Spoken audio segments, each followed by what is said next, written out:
नमस्कार मेरे प्यारे साथियों, आप सभी का फिर से आपके प्यार से चैनल में स्वागत करता हूँ। चलिए आइए आज की क्लास को स्टार्ट करते हैं, क्योंकि आज की क्लास आपके लिए इम्पोर्टेंट होने वाली है। जितने भी क्लास 12 का केमिस्ट्री का पेपर देंगे, ठीक है, उनके लिए खास इम्पोर्टेंट है। जितने भी इम्पोर्टेंट क्वेश्चन है, जो रिपीटेड क्वेश्चन, ठीक है, जो बार बार आए हुए क्वेश्चन, ये नहीं कि भाई एक बार आया फिर अगली बार नहीं आया, ठीक है, लेकिन ये जितने भी क्वेश्चन है रिपीटेड क्वेश्चन है, ठीक है, और हर एक क्वेश्चन को आपको पॉइंट टू पॉइंट समझेंगे कि कौन कैसे क्वेश्चन आता है, कितने नंबर तक आता है, ठीक है। चलिए स्टार्ट करते हैं बिना क्लास को देरी किए, ठीक है। आई हाँ जी, चलिए स्टार्ट करते हैं। ओके चलिए, देखिए पहला प्रश्न कह रहा है किस तरीके से, अगर बात करूँ, ये आपका जो पहला चैप्टर बिलियन चैप्टर से है, ठीक है, और इस चैप्टर में आपको इम्पोर्टेंट करके 100% कह सकते हैं। देखिए यहाँ पर आपको स्टार देखेंगे, स्टार लगा देते हैं सबसे पहले, ठीक है। पूछेगा कि निम्न पदों को परिभाषित कीजिए, ठीक है। परिभाषित करने के लिए इसका परिभाषा जितने भी अभी लिखा हूँ, ठीक है, अभी जितना भी क्वेश्चन लिखा हूँ वो परिभाषा है, ठीक है। परिभाषित कीजिए, उसके बारे में लिखना है, ठीक है। न्यूमेरिकल भी आएगा, न्यूमेरिकल कुछ हमने करा रखा है, ठीक है, लिंक डिस्क्रिप्शन में दे दूंगा, वहां से आप देख लीजिएगा, ठीक है। लेकिन ज्यादा से ज्यादा जो परिभाषा पूछ रहा है वो अभी बताऊंगा, ठीक है। न्यूमेरिकल की बात करें, अगर नहीं देखेंगे वो पिछली वीडियो, तो फिर से आपको आगे लाने वाला न्यूमेरिकल जितने भी क्वेश्चन न्यूमेरिकल पूछेंगे पिछले साल, वो किस तरीके से पूछेंगे वो क्वेश्चन आपको बताऊंगा, ठीक है। तो सभी लोग क्लास को एक बार शेयर जरूर कर लेंगे, ठीक है। देखिए निम्न पदों को परिभाषित करने में जैसे पहला पूछेगा कि मोल अंश क्या होता है, या इसे हम मोल प्रभाज भी कहते हैं, ठीक है। मोल अंश को ही मोल प्रभाज कहते हैं, ज्यादा कंफ्यूजन मत होइएगा, ठीक है। इसको आप कॉपी पर जितना है स्क्रीनशॉट लेकर रख लीजिएगा, लिख लीजिएगा, कॉपी पर अच्छे से याद कर लीजिएगा, ठीक है।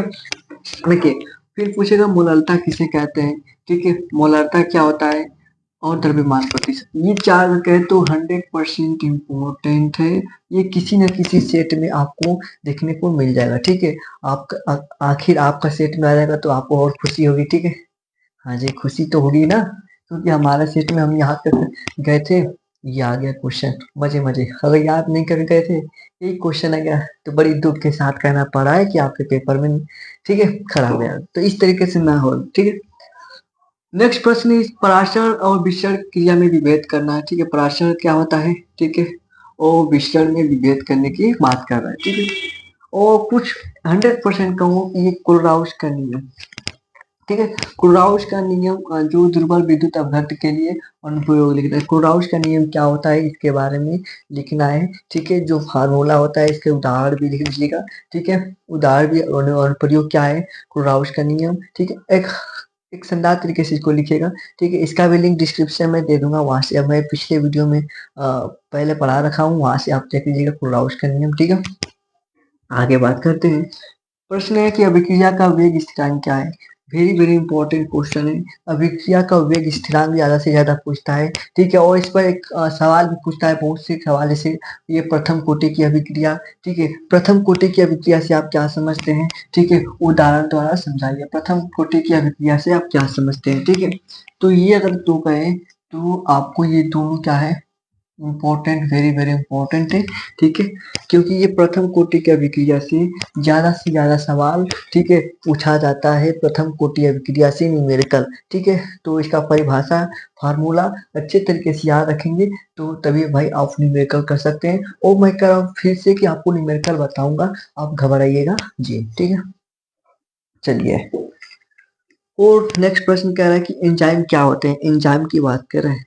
एंजाइम क्या होते हैं, एंजाइम उत्प्रेरक की क्रिया विधि को संक्षेप में लिखिए। एंजाइम क्या होते हैं भैया, और एंजाइम उत्प्रेरक की क्रिया विधि को संक्षेप में लिखना है, ठीक है। नेक्स्ट प्रश्न है संक्रमण तत्व क्या है। संक्रमण तत्व वेरी वेरी इंपॉर्टेंट। संक्रमण और इनकी विशेषताओं को लिखिए। इट इज इम्पोर्टेंट, संक्रमण वाला इंपॉर्टेंट क्वेश्चन है, संक्रमण वाला, ठीक है। तो संक्रमण वाला आप जितने भी क्वेश्चन है संक्रमण वाले क्वेश्चन पूछेंगे 100%, इसको आप अच्छे तरीके से याद करिए, ठीक। संक्रमण, जी हाँ, मेरे प्यार, तो संक्रमण वाले आपको याद रखना पड़ेगा, ठीक है। एक वेरी वेरी इंपॉर्टेंट एक और क्वेश्चन है क्लोरोबेंजीन। क्लोरोबेंजीन, ठीक है, इसको आप ध्यान दीजिएगा।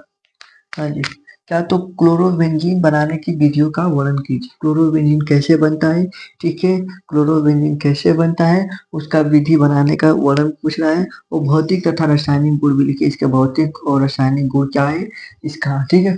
हाँ जी, क्लोरोबेंजीन का very very important question, chlorobenzene. ठीक है, और एक ऊपर देखिए यहाँ पर लिखे आईपीएससी नाम, आईयूपीएससी नाम भाई अच्छे तरीके से इसको कहे तो ये लिख आएगा। और भाई आईयूपीएससी नाम लिखने नहीं आएगा तो आपको केमिस्ट्री छोड़ देना है, क्योंकि आईयूपीएससी नाम ही तो केमिस्ट्री है। आईयूपीएससी नाम लिखना जरूर आना चाहिए। हर एक टॉपिक, हर एक फार्मूला याद होना चाहिए, उसका नाम याद होना चाहिए क्या होगा। ठीक है, अगर पूछे बेंजीन का क्या होता है फार्मूला, तो बेंजीन का फार्मूला बताएं। क्लोरोफार्म का फार्मूला क्या होता है, क्लोरोफार्म का फार्मूला बताएं। हर क्वेश्चन का जिस तरीके से पूछेगा तो इसका स्क्रीनशॉट आप ले लीजिए।